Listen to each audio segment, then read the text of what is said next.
நண்பர்களே, இந்த நாட்டுடைய வளர்ச்சியை தடுக்கிற மிகப்பெரிய நோய்களாக கடவுளும், காமமும் இருக்கிற மாதிரி, தங்கமும் இதற்கு அடுத்த 3வது இடத்துல இருக்குது.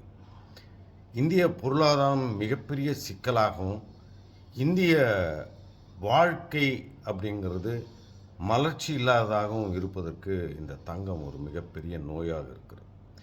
இந்திய பெண்கள் தான் பிறந்ததிலிருந்தே தனக்கு ஒரு 100 சவரன், 200 சவரன் சேர்க்க முடியுமா? இல்லைனா 10 சவரன் சேர்க்க முடியுமா? 5 சவரன் சேர்க்க முடியுமா? 5 சவரத்தோட என் கழுத்து இருக்குமா? இப்படித்தான் அவர்களுடைய கனவு. பெரும்பாலான பெண்களின் கனவு இருக்குது. இப்படிப்பட்ட ஒரு நாட்டில் பெண்ணுடைய உறுப்பை எப்படி அவன் மானமா நினைக்கிறானோ, தங்கத்தையும் அதே மாதிரி தன்னுடைய மானத்தை, தன்னுடைய கௌரவத்தை சொல்லுகிற ஒரு பொருளாக, ஒரு சொத்தாக இவன் நினைக்கிறான். அந்த நினைப்பை முதல்ல நாம் ஒழிக்கணும்.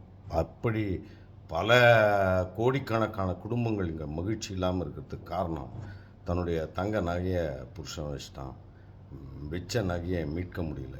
இப்படிப்பட்ட ஒரே மனநிலை தான் கோடிக்கணக்கான குடும்பங்களில் காலையில் எழுந்திரிச்சு இரவு வரைக்கும் போகுது. கணவனும் மனைவியும் பிரிகிறாங்க, அடிச்சுக்கிறாங்க, கொல்றாங்க. இப்படி பல விஷயங்கள் இந்த தங்கத்தில் நடக்குது.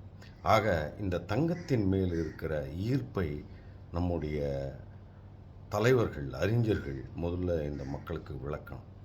அதற்கு அரசியல் தலைவர்கள் தங்கம் அணிவதையும், தங்களுடைய குடும்ப பெண்கள் தங்கம் அணிவதையும் தடுக்கணும்.